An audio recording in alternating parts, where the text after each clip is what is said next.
Hey guys, तो आजिर video तो whole एटा cake recipe तो बोलक নহলে बनाबले आरंभ करो। केकर बारे মই লৈছো 1 কাপ ময়দা আৰু 1 কাপ ৰিফাইন্ড অইল, 3টা কণী আৰু 1 কাপ চেনি আৰু কাপ গিটা মই সমান জোখৰ লৈছো। আজিৰ কেকটো মই মিক্সিত ফেটিম তো এটা মিক্সিৰ বাটিত মই প্ৰথমে ৰিফাইন্ড অইল কাপ দি লম।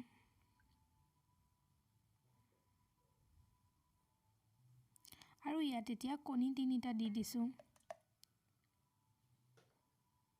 ধুনীয়া লাগিছে দেখিব ন জেলি হৈ গৈছে। আৰু মই ইয়াৰ লগতে চেনি কাপু দি দিছো।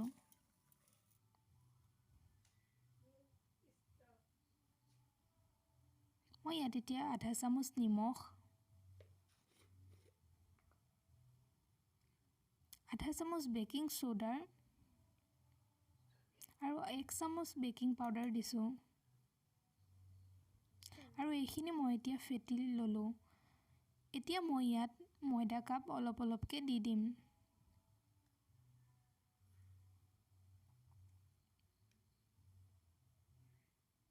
এয়া মোৰ কেকৰ বেটাৰখিনি ৰেডি হৈ গল আৰু মই এই ধৰণে এটা টিফিন বাটিত চাৰিওফালে তেল খানি এখন পেপাৰ কাগজ পাৰি লৈছো আৰু মই এতিয়া কেকৰ বেটাৰখিনি ইয়াত ঢালি দিম।